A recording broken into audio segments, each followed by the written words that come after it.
Song with us this whole week, and I don't know about you all, but I was so deeply encouraged, strengthened, and challenged by the message today in chapel. It's so wonderful to hear those stories of God's faithfulness, God's faith and provision. And I know that many people in the room were probably very strengthened and challenged by that. Is there many financial needs among us during the seminary years? So thank you for that message. Well, as we begin, it is our custom, and you all please go ahead and get food, and you guys feel free to get up, go and get sections if you'd like. But as we begin, it's our custom to begin by asking three questions. I typically pose the same three questions to every pastor that comes through the Trinity series. And then after we have those three questions, I'll open it up to the floor. And so in thinking about the questions that you'd like to present to Pastor Song, as we begin, I'd like to ask you, we heard some of your story today in chapel, but I'd like to ask how it was that you discerned a call to pastoral ministry. When did that begin, and how did that happen in your life? Well, call to pastoral ministry came almost right after my conversion experience. And I would think that is very unusual. I became Christian in my first year at university, and within about a month after I became a Christian, the Lord called me to ministry. It was a very powerful, I would say, very powerful personal experience, and I was not used to that kind of experience, but very clearly, unmistakably, the Lord said, I want to use you to proclaim the gospel. You are mine, and you will go as proclaiming the gospel from this time on. So that was very difficult to take, to accept, not knowing where to go from there. But I prayed about that, and then obviously had no choice. So I got to join the big army. So that's how my pastoral call came about. And then after university, you went on and did theological study at Regent. Is that correct? Correct. So I was actually studying to become an engineer. So I took up all the science courses in my first year. But when this call came, I realized I need to switch my major. So I switched to arts. And so in my second year, my courses were very different from my first year. First year was physics, chemistry, mathematics, calculus, things like that. But second year was Greek, philosophy, sociology, psychology. And then I graduated with a psychology degree. And I went on to do M.Div and Ph.D. in Regent. The second question relates to sort of that journey as a pastor, as you follow the Lord in pastoral ministry. And it's really a two-part question, but as you think about your pastoral ministry over the last years, can you identify one really high point? One point you say, this would really be the high point for me as I've been in pastoral ministry? I used to consider me at the forefront of ministry, preaching, teaching, and doing things as qualifying as high point. But I learned that there are higher points. When I see church members getting really excited about sharing the gospel and then committing their lives, their time, and their resources to actually doing evangelism, to actually be part of the discipleship process, that became a real high point, or high points for me. To give you an example, in our church we have Alpha program twice a year. I think we've done it about 5 years now. But at the beginning, it was all pastor doing. But now it's just running so smoothly. not just running. So it's not just running a program. Like people are meeting every week to pray about the guests, praying for their salvation, praying for a real concrete experience of God. And seeing that has become a real high point for me. Well, then the follow-up would be, as you think over your years in ministry, is there a point at which you'd say, this was the real low point for us? For us or for me? For you. For me, for you. Personally.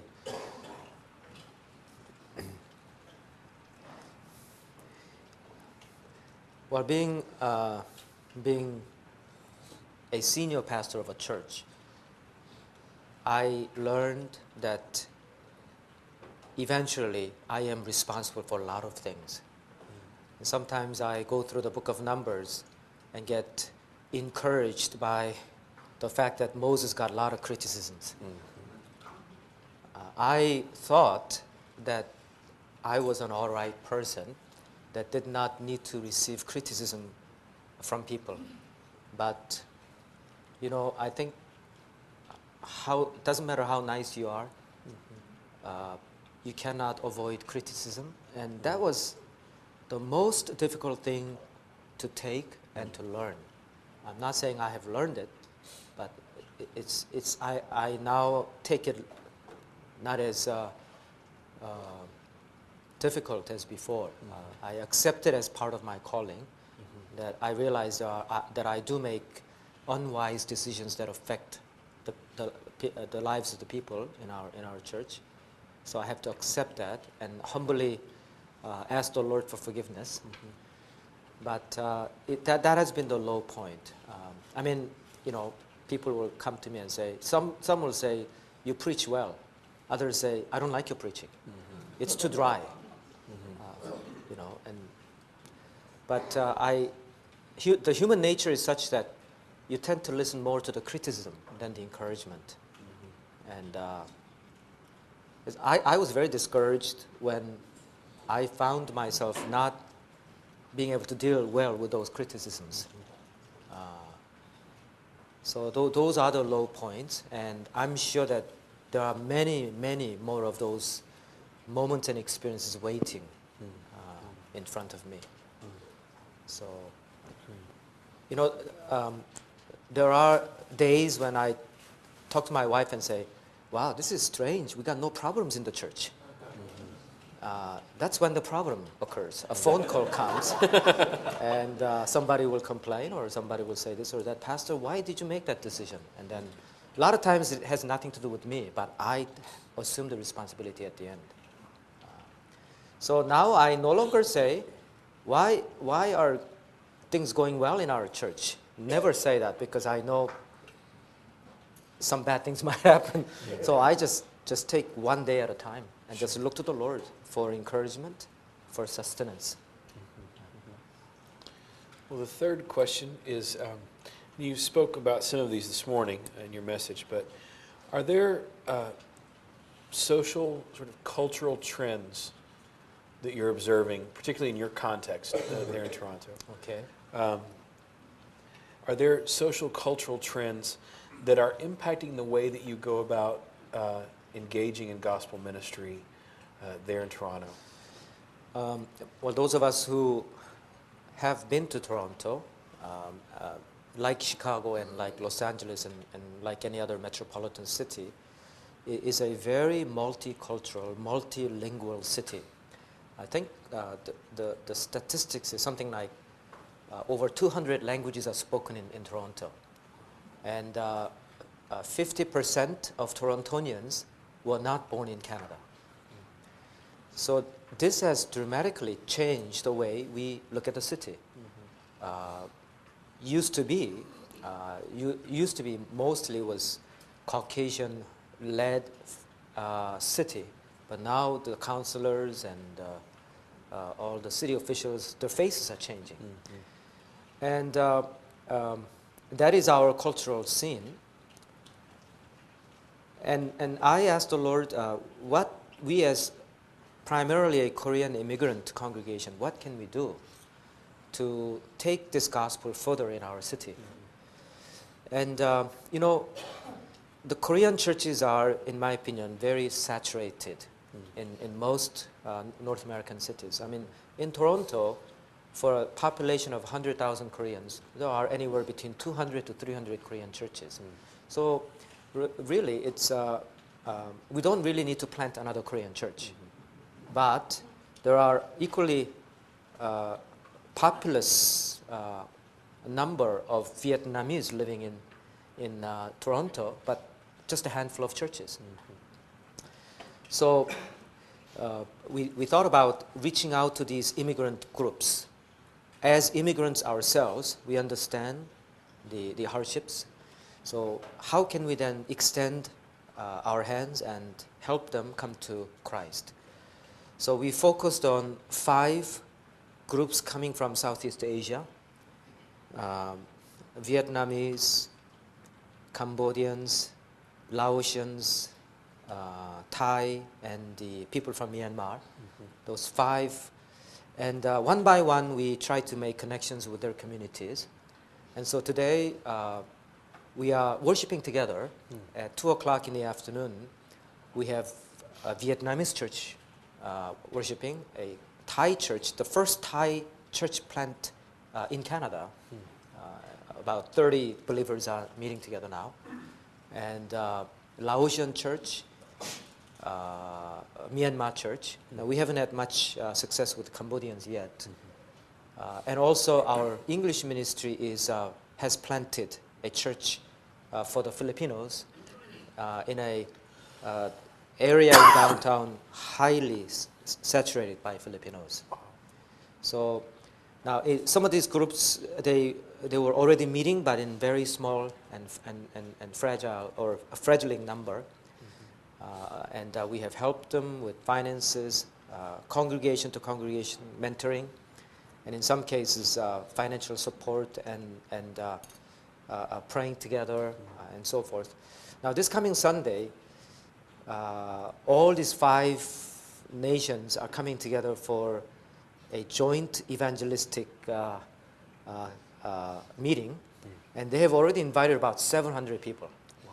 And so I'm very excited about that. Yeah.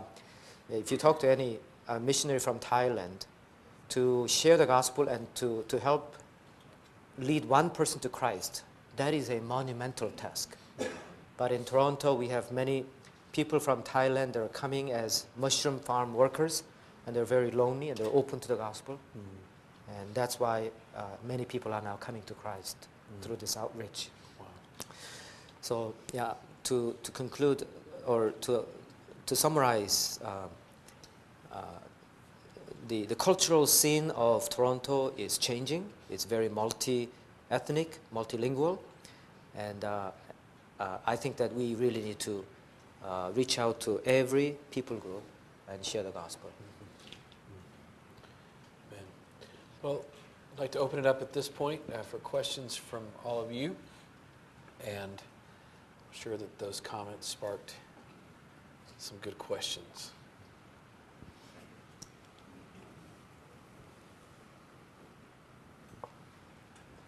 Thank you this morning for your presentation. Recognizing that generalizations often get us in trouble, are there things about Korean culture, first and second generation especially living in this country, that you wish Anglos knew that would help us in relationships that as outsiders to that culture we just don't know and would benefit by knowing?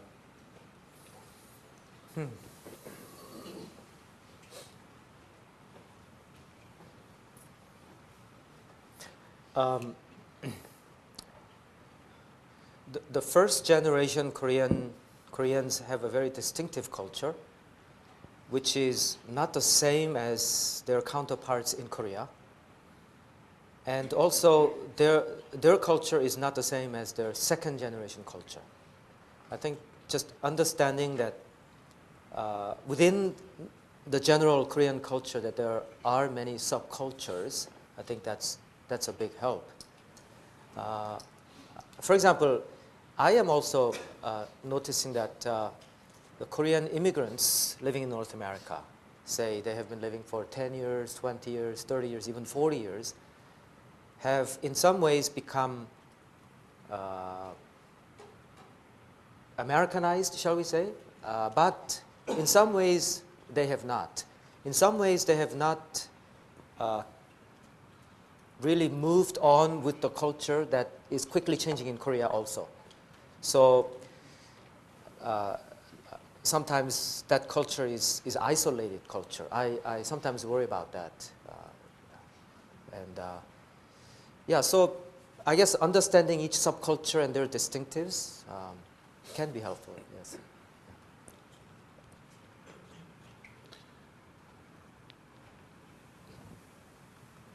I have two questions to you.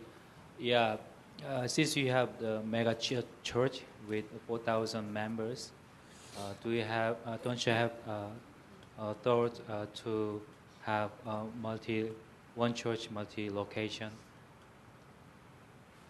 Because since it became a huge church, as a pastor, you cannot take care of all of them, each corner of church. The question is, do I have plans to have multi-site churches? Is that your question? Yeah, right. Yeah. At the moment, we are not in serious discussion about that. No. Okay. But church planting or daughter churches that have crossed my mind. Yeah. And but some, yeah.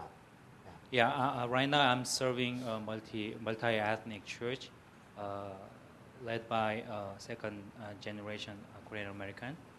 And since I joined this multi-ethnic church, I found that how much it is effective to reach the 0.5 generation, but also white and Latin Americanos. So I have no idea how your church is functioning right now for those different ethnicity. Okay.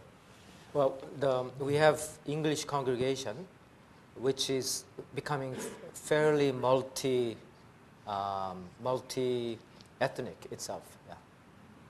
And so we respect that, and we encourage them to reach out continually to their community. We've got a question over here.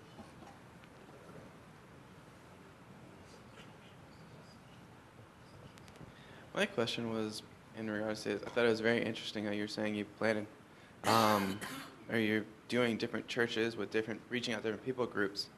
And I think a lot of times, even for myself, that's kind of a foreign concept within the mindset of a Caucasian-born American, just reaching out to unreached people groups with like planting or hosting those type of things. And I was curious, like a little bit, how did that come about, and how do you go about doing that? For instance, for a large majority, of us that are born and raised in America, white, Caucasian, what does it look like for for us to play roles in reaching other people groups? Wherever we're serving in ministry. I think we can think of it in not so complicated terms, but think of it like you are going to a mission field, a cross-cultural setting, in which case then you will become the cultural sort of mediator with the gospel. The same way, say here in Chicago, let's say there's a group from a certain country whose culture is different from the mainstream culture here.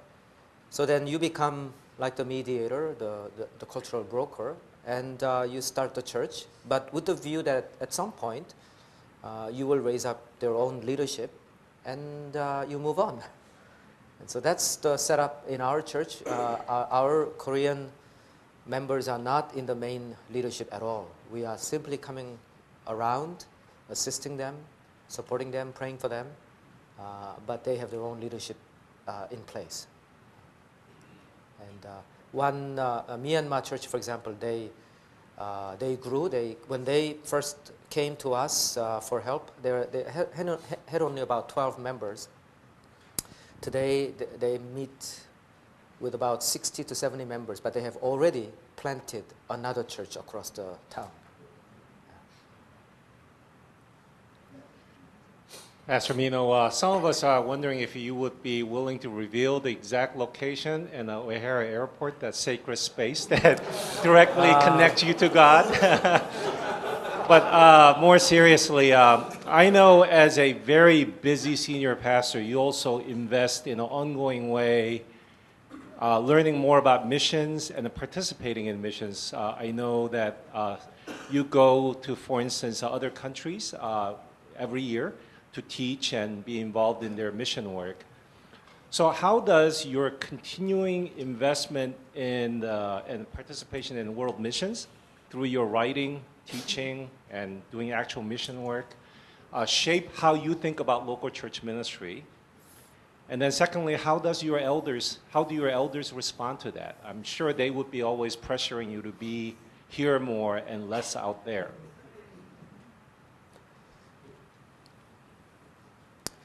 In my continuing interest in missions and traveling abroad and so on, I think it really benefits my ministry in my church. It really helps the church to become more missional in its outlook. I have shared with my congregation the Lausanne Covenant. I have taught them in Bible classes, and really been wrestling with the church leadership, what it means to be a missional church. I mean, that this is a particular trap or danger that an immigrant church can fall into. That church becomes a social organization. I mean, you in the mainstream society, you can't speak the language very well, so you come together with the people of your own, and this becomes your own sort of bubble, and you're content. I call this like ghetto mentality. But by traveling abroad and always coming back with fresh news of the needs of the world, I constantly remind the church members that, look, the world is bigger than our church. The needs are really serious outside the walls of our church. And so far, I would say that our church members have appreciated my leading in this area. Now, I think the elders at first were not too happy, to be honest with you. But I told them when I first came, and as a senior pastor, I said, I will come with a condition that the church would release me 1 month out of the year to do teaching abroad and traveling for missions. The first 2-3 years, a lot of criticism. And I think, honestly, some church members thought that I might go back to the mission field, because they don't want your senior pastor to flirt with other things, because you're married to the church, But now, because I'm very consistent about what I believe in, I think they have given me that room. So